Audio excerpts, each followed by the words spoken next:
we are trying to be mods, Yeah. which would be the highest fashionable, style-conscious movement ever this country's ever come from, and we're buying dead men's clothes.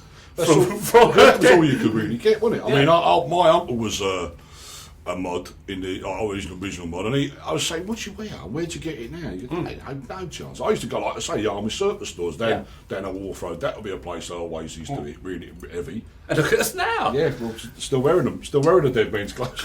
Well, some of us are. I mean, I went to St Michael's School. They were just normal schools. You no, didn't learn anything. No, there was no. You learn to survive. Is what I mean. I always say that people laugh, but it's true. Yeah. Because I had to go through past 3 or 4 other schools to get to my school.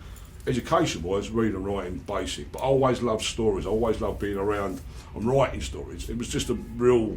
I could never see making a pound note out of that. It was what you did. Yeah. Or when I was reading the music papers, Paolo Hewitt, people like that. They were the people I was reading. Because I sort of identified, a couple of years older maybe, Paolo, but I identified what he was writing about. Got involved with the jam, the quadrophenia, the classic way of getting into it all. But I had all the records indoors, my uncle, my dad to a certain extent. Yeah. So that was really, the background was never going to be what I'm doing now. But I was doing the research without knowing what I was researching, why I was researching. I was just doing it. I was living that sort of life, reading the books, watching the films, what you could get hold of. Exhibitions, art galleries. I was always curious, always been a curious mind about what these stuff. I want to see what's out there and what it all leads to. So when the opportunity came along with, meeting Paolo and said, I've got a few ideas, and he said, well, how do you want to do it? It took years for me to go out and work out how to get a publishing deal. I had no idea about any of that.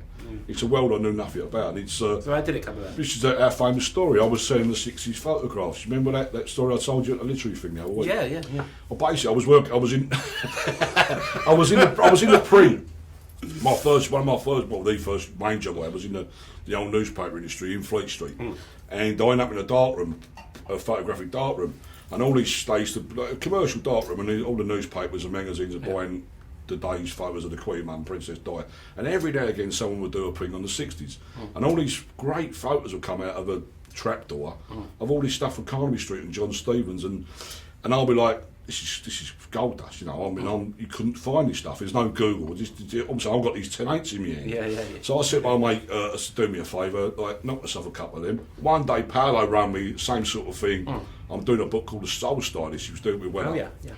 We want some photos. I said, "Look, these are not commercially available. These are just private collection stuff."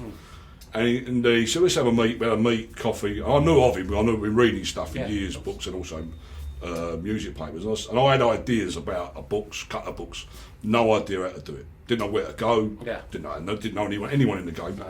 And I said, I've got this idea about the fashion of football, which is like the fashions within the game. That was a good idea. From the mid '60s to the present day, which was 2003-4 then. So what the fans are wearing, what the players are wearing, the history of the labels, that sort of thing. Paolo being Paolo was like a bit reluctant to get involved, like most people would be. Who are you? What you're after? Blah blah blah. But I wouldn't go away. And a couple of years later, he agreed to do it. He said, "You research it, and I'll write the majority of it," which he did. But that got me going. I didn't realise I had some good ideas. I had all the research material already done because I was collecting it as a kid and still doing that. So that got me sort of going. And I'm the worst person to encourage. You encourage me on anything, I will go. I'll keep going because I can see a way of getting out of what I'm doing. A 9-to-5 job I don't like. Yeah. I want to get out of that world, and I could see there was ideas that other people perhaps weren't having. It was just managing to get them across to publishers and saying, look, there's another world that you're not tapping into, and that was the idea of the fashion football, which did really well. Yeah. Got voted in the top 50 football books of all time, which is fantastic. Did well sales wise, and then my next idea was the Mumper, which set me on the path to packing my job up. Is that a fictional book or is that a real book? The Mumper? Yeah. 8% fiction, 8% fact and a little bit of fiction just to... Again, I'm writing it without any idea how to write a book. I've no idea what I'm doing, but I knew the stories were quite funny.